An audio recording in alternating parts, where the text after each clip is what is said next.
Le débrief, c'est notre espace de discussion hebdomadaire pour confronter nos idées. Je suis Wesley, ingénieur informatique, accompagné de mes deux frères, Sacha et Nathanaël. Bonjour à tous, ça y est, c'est parti. Je viens de commencer à lancer l'enregistrement. Hello Salut les gars. Nathanaël, hello Salut. Sacha, comment allez-vous? Salut. Bah, ça va et toi? Ouais, ça va Premier super. enregistrement. Premier enregistrement. Donc déjà, commençons par le commencement. On a décidé, du coup, avec Sacha Bentura, qui se présentera par la suite, et Nathanaël Bentura, qui sont mes deux frères, voilà, on a décidé de commencer à faire un podcast pour parler de tout et n'importe quoi. Voilà, l'idée, c'est hyper simple. On va aborder plein de sujets et on a décidé d'appeler ce podcast Le Débrief. Donc le débrief, vraiment pour débriefer de tout et n'importe quoi avec mes frères. Donc pour faire assez simple, le pitch, c'est que on est trois frères. On vient de backgrounds complètement différents tous les trois. Moi, je suis ingénieur. Sacha, il se présentera rapidement. Voilà, c'est un prof de maths. Nathanaël, il est journaliste. Donc on va chacun se présenter, développer un peu ces trois idées. Mais voilà, l'objectif, c'est vraiment sur ce débrief, sur ce podcast, de confronter nos idées et de se challenger, on va dire, intellectuellement sur n'importe quel sujet, venir une fois par semaine avec un sujet, essayer de l'approfondir, essayer d'apporter de la valeur à nos auditeurs, que ce soit de côté vie perso, vie pro, des débriefs de films, des débriefs de séries, de livres, peu importe. Et c'est exactement ça le but de notre podcast. D'ailleurs, on va vous expliquer pourquoi ça s'appelle le débrief. Mais en gros, c'est que on a plein de sujets qui nous intéressent, culturels, sportifs, etc. On a énormément de sujets et on est tous différents, mais avec une base commune. Donc ça va vraiment, on espère, rapporter, pardon, une touche particulière. Et ouais, ça va être super intéressant parce qu'on va faire tout un épisode sur le manga. On va sûrement faire un autre épisode particulièrement sur le manga français. Et voilà, et à chaque fois, on va rajouter d'autres choses, rentrer plus en profondeur, etc. Alors pourquoi le nom du débrief? Depuis qu'on est petit, à chaque fois, en regardant des films, en regardant un match de foot, en lisant un livre, etc., on a toujours cette phrase de alors, on débrief? On débrief, en gros, vas-y, qu'est-ce que tu en as pensé du film? Viens, on en parle, qu'est-ce que tu as aimé, qu'est-ce que t'as pas aimé? Et ouais, depuis très longtemps, on a cette phrase-là, alors viens, on débrief. Donc c'est vrai que quand on a Ouais. réfléchi à Non quel mais nom de podcast on pouvait utiliser, le débrief, ça peut être pas mal parce que c'est justement ça, tous les sujets qui nous passionnent, tous les sujets dont on aime parler, eh ben, on va les débriefer. exact. Et c'est marrant ce que tu dis, Sacha, parce que après, c'est vrai qu'on débriefe tout et n'importe quoi, et in fine, on a les trois toujours des avis complètement différents. Par exemple, on sortait de, je crois que c'était The French Dispatch de Wes Anderson, qu'on aime, je pense, tous les trois. Nathaniel, il était comme un fou, quel chef-d'œuvre de French N'exagère Dispatch. pas, n'exagère pas. Il avait kiffé. Je crois que et tu l'as. Attends, ouais, bon, bref, tu l'avais kiffé. Et moi, mais je m'étais emmerdé. Oh, je m'étais emmerdé. Alors que j'adore Wes Anderson. Je suis très très grand fan. Mais alors, ce film, c'était une catastrophe pour moi. Et Sacha, je crois que tu veux dire quelque chose? Vas-y. Un autre film exactement pareil. Là, voilà, il rigole parce que je sens déjà qu'il sait de quel film je veux parler. C'est The Neon Demon. Oh là là là là. Mais alors, Moi, je ce l'ai pas film, vu, pareil. Bon, moi. encore une fois, Je sais on pas y si on a le droit reviendra de parler sûrement de choses qu'on dans. n'a pas vues tous les trois. Mais vas-y, Sach. Oh non, mais on y reviendra sûrement dans un autre épisode du podcast. Je sais pas, voilà, quels films nous ont marqués, nous ont choqués en bien ou en mal. Mais The Neon Demon, moi, je l'ai détesté, ce film. J'ai jamais vu un film. Je me suis dit, mais je vais partir du cinéma. Et Nathaniel, Ouais. c'est un de ses films presque préférés. Ok, merci Sach. Ouais, donc pour en revenir aux présentations, donc ce qu'on peut commencer à faire, c'est donner la parole au petit dernier, Nathanaël, qu'on va laisser avec Sacha se présenter.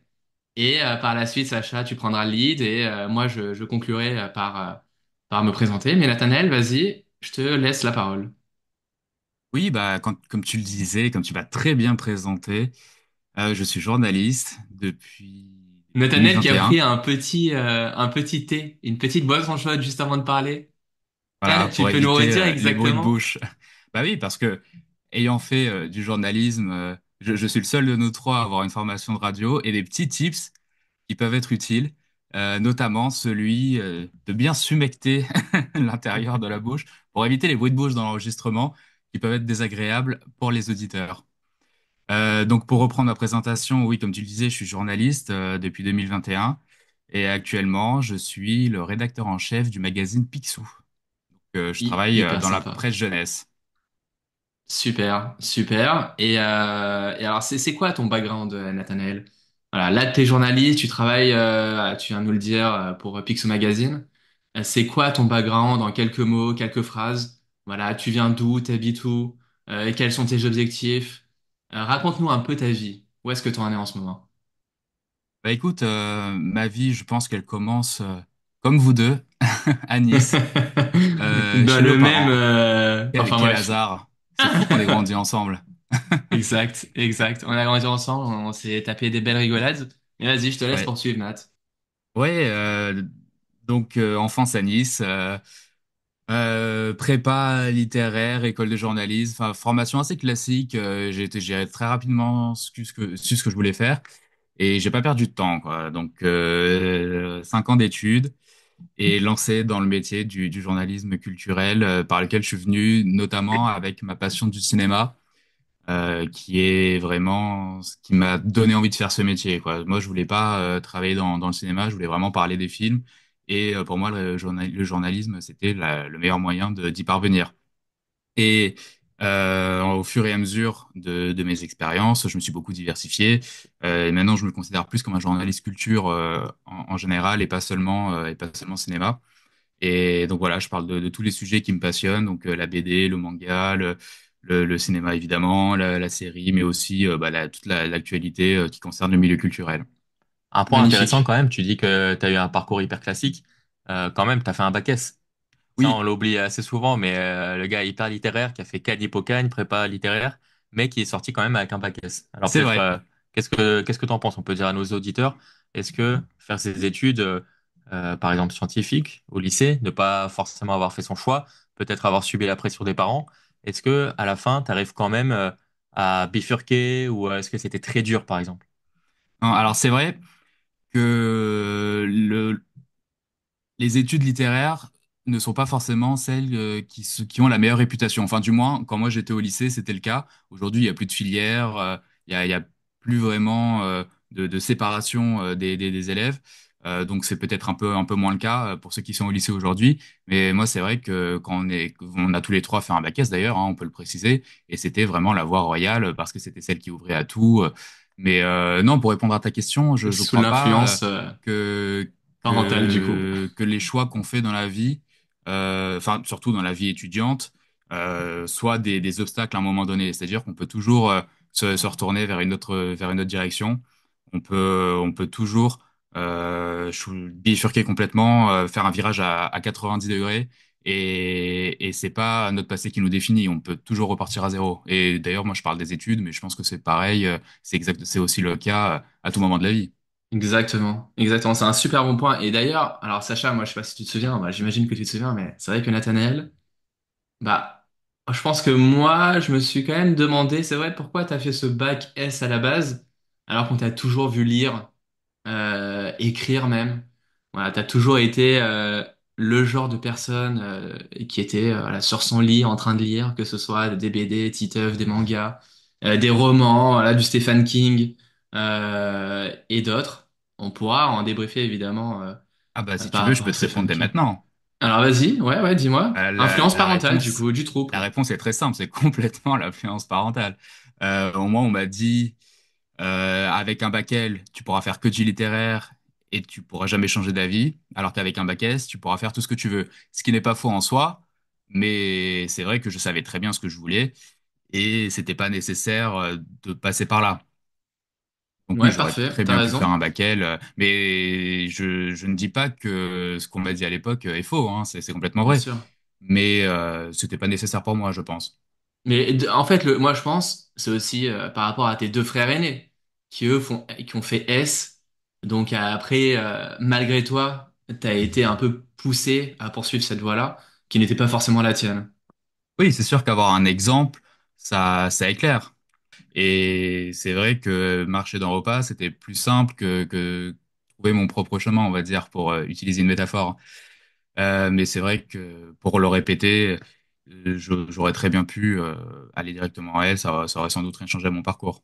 Mais attends, Anna, du coup, explique-nous rapidement là. Donc, voilà, t'es à Pixel Magazine, t'as fait un bac S, du coup, tu te décides d'aller plus vers le littéraire. Donc, à la suite de ça, c'est quoi ton parcours concrètement? T'as bossé pour quel magazine? T'as fait des piges un peu partout, je crois. Est-ce que tu peux Ah oui, rapidement exactement. nous en dire plus? Alors, après la prépa, donc Hippocampus, donc que j'ai déjà évoqué, je savais très bien que je voulais faire du journalisme. Donc, j'ai commencé à préparer les concours pour entrer en master en parallèle d'une L3 à la Sorbonne. J'ai eu l'école de Marseille, le JCAM, après, à la fin du concours. Et donc, j'ai suivi cette formation de 2 ans en master. J'ai fait mes premiers stages au Parisien, à la Croix, 2 magazines quotidiens. Ensuite, le milieu du journalisme étant ce qu'il est, les premières années ont été assez compliquées. Donc, j'ai fait des piges, voilà, à droite à gauche. Pour ceux qui savent pas, les piges, c'est quand on vend des articles ou des productions. Enfin, ça existe aussi en télé, en radio, enfin, dans toutes les formes de journalisme. C'est vendre sa production à l'unité, que ce soit un article, une journée de travail, un reportage télé, un reportage radio, et toutes les formes de pitch qui peut exister. Donc moi j'ai fait ça tout au long de la première année, chez plein de médias différents. Il y avait pas mal de piges alimentaires, donc que je vais peut-être pas évoquer parce que ce sont pas celles dont je suis le plus fier, mais j'ai travaillé à la revue des médias de l'INA. J'ai fait des articles pour Combini. J'en ai fait plein d'autres. En vrai, dans toute ma carrière, j'ai dû travailler pour une quinzaine de médias différents, donc je pense pas que je vais faire toute la liste, mais pour garder les principaux, après cette première année de pige, j'ai fait un CDI de 2 ans chez Sortir à Paris, que vous connaissez peut-être pour les recommandations de sorties, de restos, de musées sur la capitale. Et Ouais. ensuite, après ces 2 ans, je suis reparti en pige, notamment chez Le Point, le magazine. Mhm. Et désormais, je suis revenu sur un CDI chez Picsou Magazine, comme je disais. Super. Et attends, donc du coup, t'as quel âge exactement là? Pardon, répète? T'as quel âge exactement là? 6 ans? T'es né Ah, en 26 ans, 98. 98. Donc T'as qu'est-ce qu'on peut réfléchi là, dire? j'ai vu. Donc, qu'est-ce qu'on peut dire que t'as 26 piges? Oh, joli. Et Nat, est-ce que rapidement, Dis-moi. tu peux, avant de passer à Sacha, tu peux rapidement nous dire c'est quoi ton projet sur lequel tu es en train de travailler? Est-ce que c'est quelque chose que tu peux voilà, rapidement aborder? Oui, je travaille en parallèle de Picsou Magazine. Je travaille sur un livre sur le manga français qui est en cours de production, qui, espérons-le, devrait sortir en fin d'année 2025. On touche du Et en bois. gros, le manga français existe depuis 20 ans et le livre sur lequel je travaille a pour objectif de revenir sur ces 20 ans. Attends, mais c'est quoi le manga français? C'est un magazine? C'est quoi le manga français? Non, le manga français, c'est un manga est créé par des auteurs français. Le manga, c'est une Ah, forme de de BD manière générale, japonaise, ok. et sauf que son influence a été tellement énorme, notamment à la fin des années 90, que des tonnes d'auteurs français ont été influencés et inspirés par cette forme de bande dessinée. Et aujourd'hui, sur le marché, il existe des dizaines de titres qui adoptent les codes de la BD japonaise, donc du manga, D'accord. mais qui ont été écrits par des auteurs français. Et il y a D'accord. aussi Ouais, des par auteurs exemple. américains, italiens, espagnols, allemands. En vrai, il y a maintenant, aujourd'hui, il y a des mangas qui viennent du monde entier. Mais moi, le travail que je suis en train d'effectuer se porte exclusivement sur les auteurs français. Ok. Et toi, Sach? Dis-nous. Alors moi, je me présente rapidement, je m'appelle Sacha Bentura, j'ai 28 ans et je suis professeur de mathématiques. Donc je vais vous expliquer un petit peu l'enfance aussi très basique accompagné de mes frères. Moi, je dormais dans la même chambre que Nathanaël. Donc on va dire que j'étais encore plus proche de lui sur certains aspects comme les mangas justement. Donc j'ai fait mes études de manière classique. J'ai fait un bac scientifique. Au collège, j'étais pas très bon, pas très bon élève. Au lycée, je me suis un peu révélé parce que je suis arrivé dans un grand lycée, j'étais pas habitué avec une trentaine d'élèves, etc. Et c'est à ce moment-là que j'ai compris que bah, si tu travaillais, c'était que pour toi, uniquement pour toi, et que les profs, les autres, etc. n'avaient vraiment pas grand-chose à faire de toi. Donc c'est à ce moment-là que j'ai commencé un petit peu ma vocation. Mon prof de seconde de maths, je l'avais adoré. Et donc l'idée de peut-être enseigner à mon tour commençait à me trotter dans la tête. Mais je me gardais quand même le temps de la réflexion. Donc en prenant un bac S, encore une fois, c'était scientifique, celui qui ouvrait le plus de portes, soi-disant, hein. Enfin, c'était ce qu'on disait à l'époque. Les adultes pouvaient dire ça. Ensuite, au moment du bac, je me dis, OK, est-ce que je vais directement vers une fac pour continuer le rêve de devenir enseignant ou pas? J'avais les capacités de faire une prépa.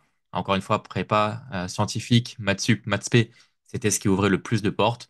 Donc, j'ai choisi cette voie-là. J'ai fait ma prépa au CIV de Valbonne. Donc, c'est une prépa scientifique dans le sud, près de Nice. Et après, c'est 2 années de prépa où j'ai pris les options informatique et mathématiques, bien sûr. J'ai pas voulu continuer cette carrière qui me menait à devenir ingénieur, comme Wesley. Je voyais mes camarades et je voyais mon frère aussi euh, vers une option, un choix de vie qui n'était pas forcément la mienne. Je me voyais pas du tout continuer là-dedans. Donc voilà, c'est à ce moment-là que j'ai choisi de rebasculer vers la fac. Et donc j'ai été à la fac de Nice vers une licence de mathématiques pure et appliquée, je crois. Non, mathématiques approfondies. Et puis j'ai fait un master de maths pure et appliquée. Soit dans cet ordre ou soit l'ordre inverse, je ne sais plus. Bref, les noms importent peu. En gros, c'est les maths. Voilà, c'est exactement qu'est-ce qu'on peut faire de plus en mathématiques. Il n'y avait pas forcément justement de sujets pratiques, touchés à l'économie, aux probabilités, etc. C'était vraiment les maths pour les maths. Et puis voilà, je suis devenu enseignant. Donc la première année de stage à Paris, comme un petit peu tous les professeurs stagiaires. Et bon, moi j'adore la ville de Paris, hein, j'y suis énormément de fois. J'adore cette ville, c'est, je pense, une des plus belles villes au monde, mais pas pour y vivre. Vraiment, pour y vivre, j'ai détesté ça. Malheureusement, je suis tombé aussi pendant l'année 2020, donc l'année du Covid. C'était même, si je me trompe pas, ouais, non, c'était 2020-2021. Donc c'était le second confinement. Et à ce moment-là, vraiment, je pouvais, c'est-à-dire que même Paris, tout ce que Paris pouvait m'offrir de culturel, je n'y avais pas droit, malheureusement. Et donc, je côtoyais aussi une femme, donc Une Laura, qui est femme, c'est devenue. hyper chelou de dire ça. Je On dirait que côtoyais, voilà, ma copine. une femme plus âgée que toi. Non, non, Je non, bah, côtoyais, je côtoyais une femme une fois par semaine. Enfin Dans les bref. grands hôtels de luxe. vers le bois de Boulogne. Voilà, exactement. C'est exactement ça. Non, donc, Euh, de 7 ans. j'avais une copine depuis déjà 2, 3 ans. Et déjà, j'avais choisi de venir à Paris pour me rapprocher. Et après, Parce j'ai qu'elle, pris la première occasion. elle Elle était est basée belge, où? voilà. Elle est belge. Pardon. Elle est belge, une fois. Elle vient d'Anvers. Je me suis dit, je vais me rapprocher d'elle en allant à Paris.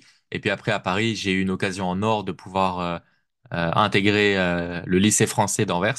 Donc, j'ai sauté sur l'occasion. Je me suis installé à Anvers avec elle directement. On s'est mariés. Et voilà. Donc là, ça fait 4 ans que je suis au lycée français d'Anvers. J'enseigne les mathématiques, la technologie, un peu l'informatique. Je fais aussi de... Bon, moi, je suis connu pour faire plein de projets. Donc, j'ai plein de projets que je mène à l'école. On aura le temps d'en discuter peut-être plus en détail une autre fois. Mais en gros, voilà, je m'épanouis là-bas. Et depuis cette année, je suis aussi papa d'un petit garçon de 8 mois à l'heure actuelle. Donc voilà, moi, je suis le plus heureux des hommes, comme on peut dire, à la fois des maris, des papas et des hommes. Magnifique. Donc attends, Sacha, toi, t'es basé, du coup, en Belgique et à Anvers. Ça, c'est un autre point intéressant, évidemment, qu'on va discuter, parce que les trois, on est basé dans trois endroits différents. Nathanaël, du coup, t'es à Paris. Et moi, je suis en Israël. Donc moi, voilà, comme j'ai dit, donc je m'appelle Wesley Bentura, du coup, l'aîné de la fratrie. J'ai 30 ans. Je suis né en 1994. Euh, et je suis ingénieur. Donc j'ai fait une école d'ingénieur à Paris, un bac S, voilà, enfin, c'est pas forcément hyper important d'en parler, mais pour moi, c'est vraiment pas important. J'ai fait une école d'ingénieur où enfin, je pense que j'étais un peu bidon toute ma vie à l'école, en prépa, j'avais fait prépa, etc. J'étais pas le meilleur, mais je pense qu'au contraire d'autres personnes, j'étais peut-être plus bosseur, sans forcément me lancer des fleurs, mais peut-être un peu plus bosseur que certaines autres personnes. Et, euh, et voilà, j'ai toujours eu foi en moi, croyant en mes petites capacités. Mais en tous les cas, je me suis toujours donné à fond pour développer ses petites capacités au maximum de son potentiel. Voilà, moi, je pense que voilà, je me définis principalement comme ça. Donc 30 ans. Ingénieur, j'ai fait l'ECE à Paris, une école d'informatique, ingénieur informatique. Et après, j'ai commencé à travailler pour une boîte française, j'ai fait un VIE. Je devais partir à Londres, tout était prêt et réglé, sauf qu'ils ouvraient exactement le même poste à Tel Aviv. Et j'ai décidé de partir à Tel Aviv en essayant de leur faire comprendre que c'était ce qui m'intéressait beaucoup plus. Donc j'ai commencé euh, à travailler dans une compagnie dans la vidéo, une compagnie qui vendait des softwares d'encodage vidéo. Donc j'étais basé en Israël pour aller m'occuper de tous les clients, prospects israéliens, tout seul. Donc j'avais 23 ans, j'arrive dans un nouveau pays, je parlais pas la langue. J'avais pas de famille, donc vraiment livré à moi-même face à des requins, si on peut dire. Euh, et donc après 2 ans comme ça, pour travailler en travaillant pour cette boîte, en tant que je faisais un peu tout, support, ingénieur avant-vente, etc. Donc ils ont décidé de me relocaliser en France. J'ai pas voulu, je suis parti, j'ai quitté la boîte et j'ai rejoint une boîte de BI, de business intelligence. Donc un peu enfin une compagnie, on va dire un software aussi et qui va fournir des visualisations basées sur de la data. Donc on vendait à n'importe quel type de boîte qui voulait analyser de la data. Ouais, là tu veux m'interrompre, j'ai l'impression. Ouais, non, bah, je voulais attendre que tu termines, mais on n'est pas en entretien d'embauche. Dis-nous techniquement ce que tu fais. Ouais, Qu'est-ce donc une voilà. journée, c'est quoi une journée à Tel Aviv quand on est Wesley Ventura, qu'on a 25 ans et qu'on vient d'arriver? Bah c'était franchement c'était un kiff. C'était un kiff. J'ai toujours fait ce que j'ai aimé faire. Donc voilà, on va peut-être développer un peu le côté hobby dans quelques secondes voilà, enfin avec le partage de tous nos hobbies chacun son tour. Donc moi, ma journée idéale, c'est de se réveiller, de courir dans, alors en ce moment, ma journée, c'est du coup moi aussi j'ai une fille, enfin j'ai un enfant, une fille de pratiquement 1 an et demi. Donc je l'amène à la crèche le matin. Ensuite, je vais courir. En général, on va dire 4 fois par semaine. Je rentre, je mange, je commence à travailler, à faire ce que j'aime parce que c'est vraiment un métier que j'aime. Je travaille maintenant pour une boîte de de cybersécurité. Donc, on va aller analyser le code des développeurs pour leur donner les vulnérabilités informatiques, les vulnérabilités, les failles de sécurité et les aider à faire de la remédiation, de la résolution des vulnérabilités. Et moi, je suis ingénieur avant-vente, donc j'essaye de vendre techniquement la solution. Je travaille avec un sales. Donc, c'est hyper enrichissant parce que je vois toutes sortes de clients au quotidien, de prospects, des gens qui viennent du monde entier. Voilà, le marché UK, Nordics, le marché français, le marché italien, espagnol, etc. Donc, je travaille un peu avec toute l'Europe. Et après, voilà, pour moi, le plus important, c'est, on va dire, la vie de famille. Évidemment, bon, le travail, la vie de famille avec ma femme et ma fille, et le côté sport avec running, nage.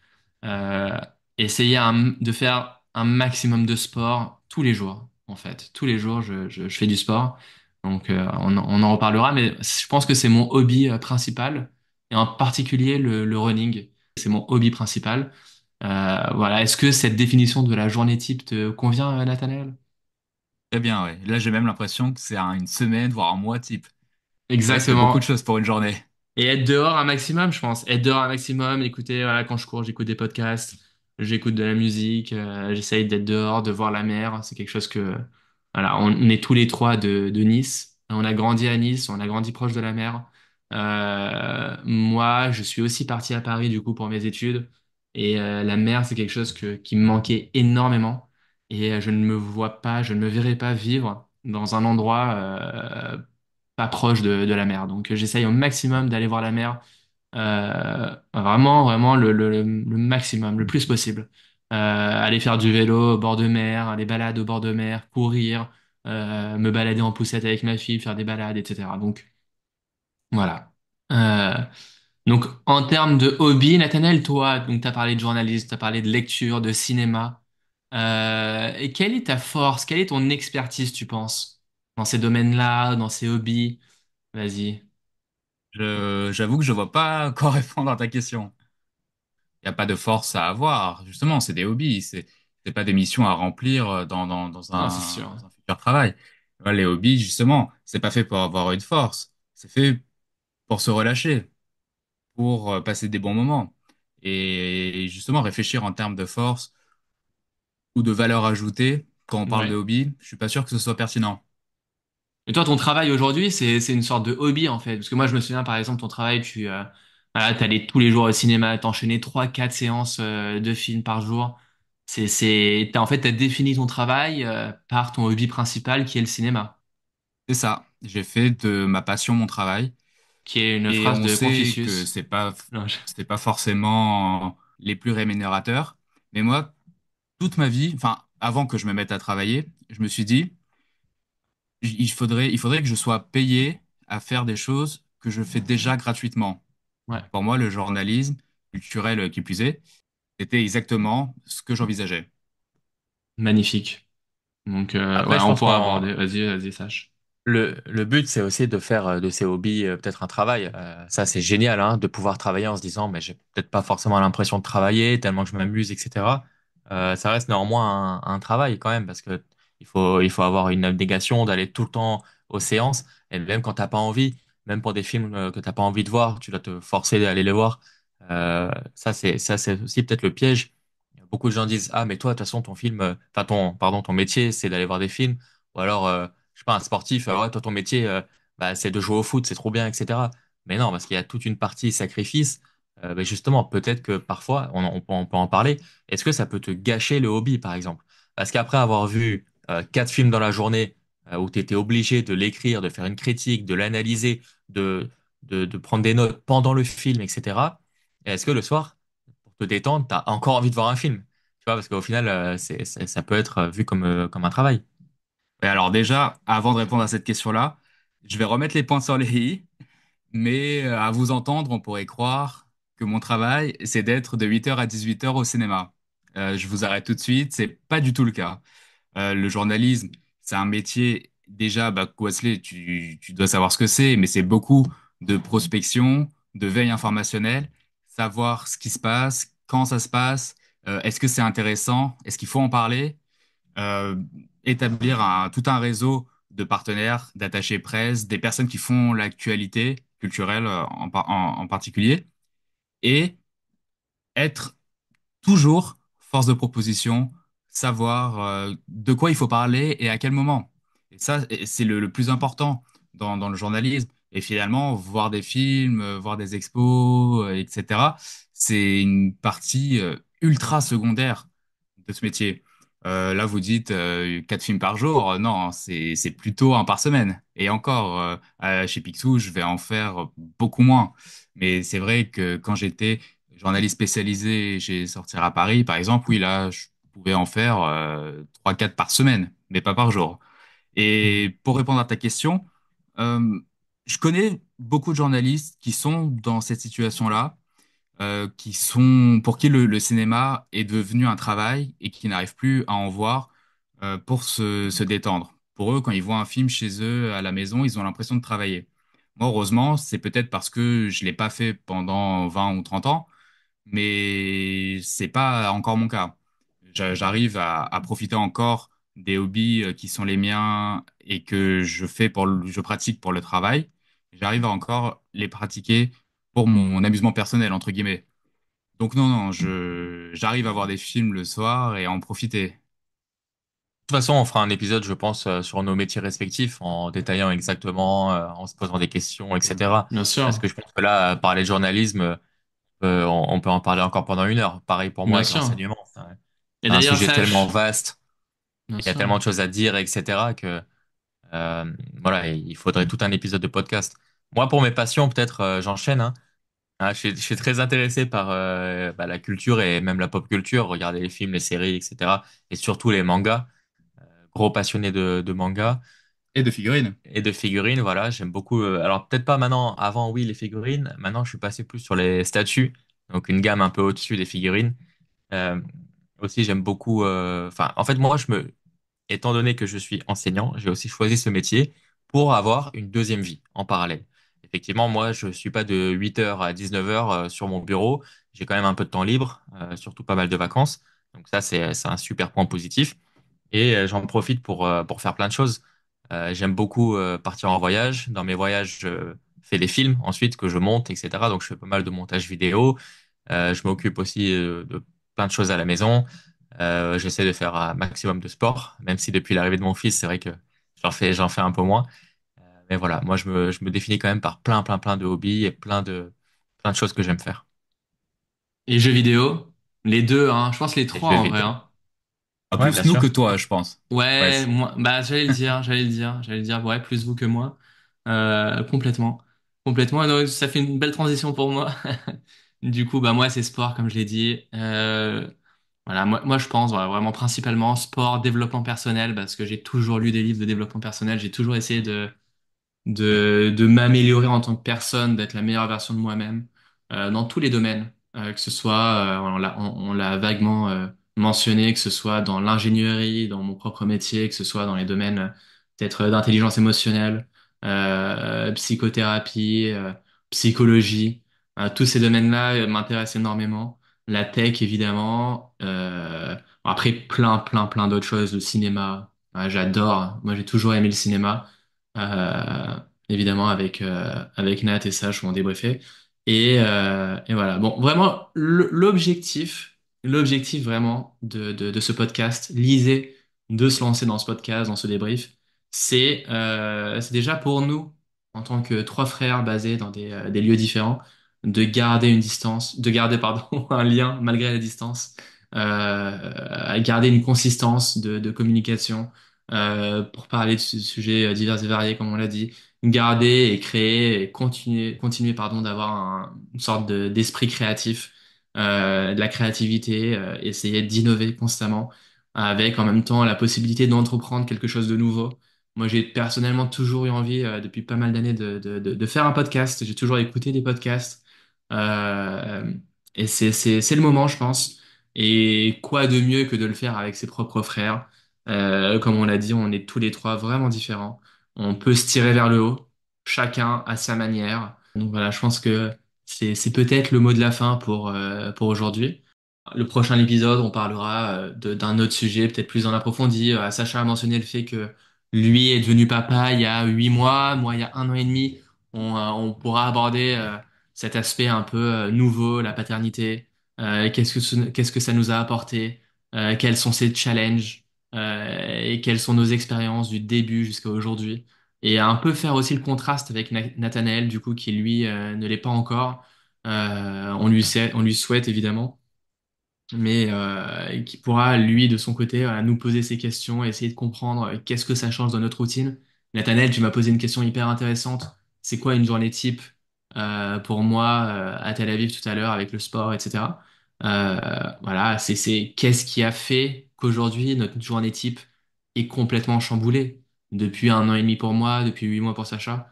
Qu'est-ce qui a fait que voilà, on a une nouvelle vie tout simplement. Donc on pourra aborder ce sujet-là, on pourra aborder plein d'autres sujets, mais en tous les cas, voilà, je pense qu'on peut conclure aujourd'hui sur ce premier épisode.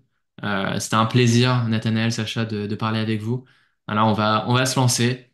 On va se lancer sur ce podcast. Vous pourrez nous suivre dès que ça sortira, mais en tous les cas, voilà. Je vous aime, mes frères, Nous et je vous aussi, on dis t'aime. à très vite. Très vite. À Salut à plus, les tous. gars.